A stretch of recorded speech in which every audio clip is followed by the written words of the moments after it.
Hello friend, welcome to the Kiran Academy YouTube channel. So आज यहाँ पे जो हमने लॉजिकल के सीरीज स्टार्ट किया है, आज के लिए हम जो कोड लेके आए हैं, so that is the maximum of three numbers और let's say find the largest number among of the three numbers. तो इस कोड को करने के लिए आपको पहले तीन नंबर की जो रिक्वायरमेंट है, तो इनपुट आपके पास तीन नंबर होने चाहिए। फिर आपके यहाँ पे उस तीन नंबर के ऊपर जजमेंट होगा कि whether the first one number is maximum, second और let's say last third one.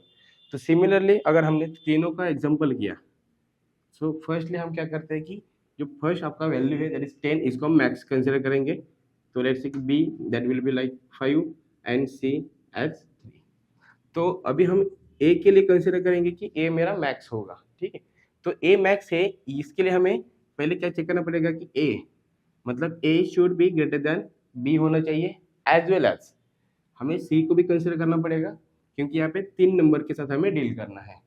तो सेम यहाँ पे and that a is greater than c. अगर ये दोनों भी कंडीशन ट्रू रहेगी तो अपना जजमेंट क्या होगा, maximum number is a. Similarly ये तो होगा आपका फर्स्ट। सेकंड, अगर मैंने यहाँ पे लेट्स से इनपुट चेक किया है कि मानो कि बी की वैल्यू है 15, तो अभी बी को हमें यहाँ पे मैक्स कंसिडर करना है। तो बी के लिए हमें क्या लिखना पड़ेगा, that exactly same b should be greater than a and b should be greater than c। exactly similarly अगर ये दोनों भी नंबर अगर आपके b greater than a है, b greater than c है, तो फॉर श्योर मैक्सिमम नंबर कौन सा होना चाहिए यहाँ पे, b, राइट है। तो अगर a भी मैक्स नहीं होगा, b भी मैक्स नहीं होगा, अल्टीमेटली आपका मैक्स क्या होने वाला है यहाँ पे, c, राइट है।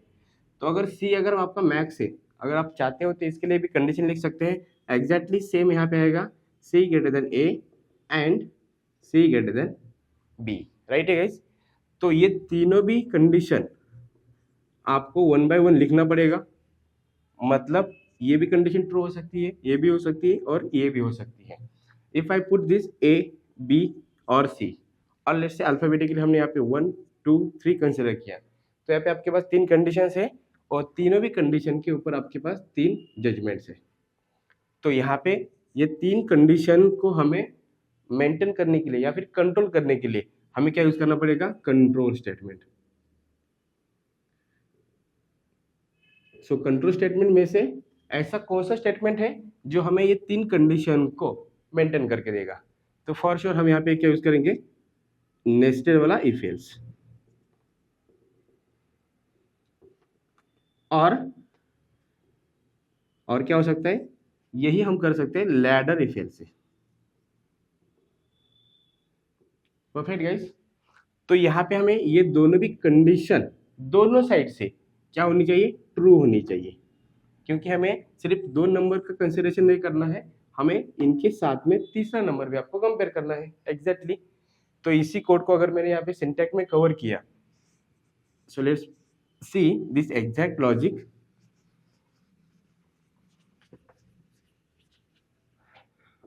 like integer a equal to 10, b equal to 5 and c equal to 3।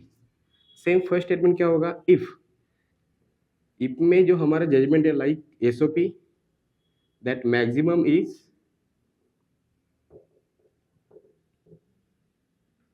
That is a variable.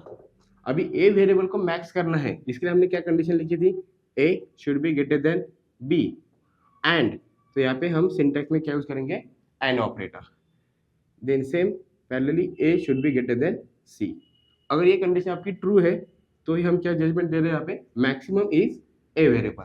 Perfect, exactly. अगर ये आपका ट्रू नहीं है, लेट्स सी कि अगर ए की वैल्यू 10 है, यहाँ तक आपका ये कोड वर्क करेगा। बट अगर यहाँ पे बी में अगर मैक्स आ रहा है, मतलब कि 50 वैल्यू यहाँ पे बी होगी, तो मतलब यहाँ पे 10 greater than B, so it's 50। But ये क्या हो जाएगा, आपका फॉल्स हो जाएगा। तो इस मोमेंट पे हमें किसके पास जाना चाहिए, नेक्स्ट एल्स के पास। तो एल्स के आगे फिर हम क्या कर सकते हैं, कंडीशन लिख सकते हैं exactly this condition for maximum is that is B variable, ठीक है। तो अभी बी को मैक्स करना है, तो ऑब्वियसली बी क्या करेंगे हम, B greater than A and same B greater than C value.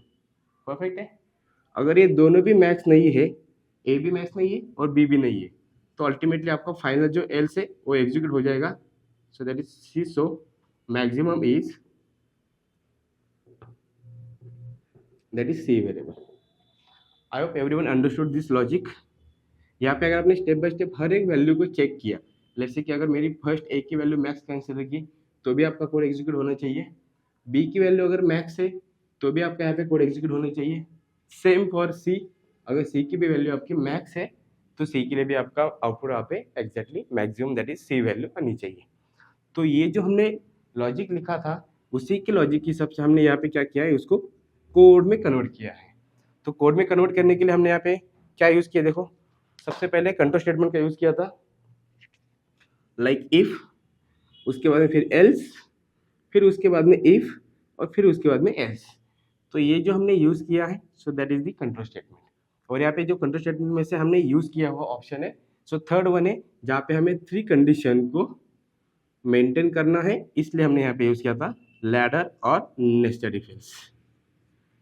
So I hope guys you understood this logic. और ऐसे हम स्मॉल प्रोग्राम को स्टेप बाय स्टेप यहाँ पे लॉजिकली स्टडी करेंगे, ताकि जब हम नेक्स्ट में एरे के प्रोग्राम करेंगे या स्ट्रिंग के प्रोग्राम करेंगे वहाँ पे आपको ये सारी चीज़ें अच्छे से प्रैक्टिस हो.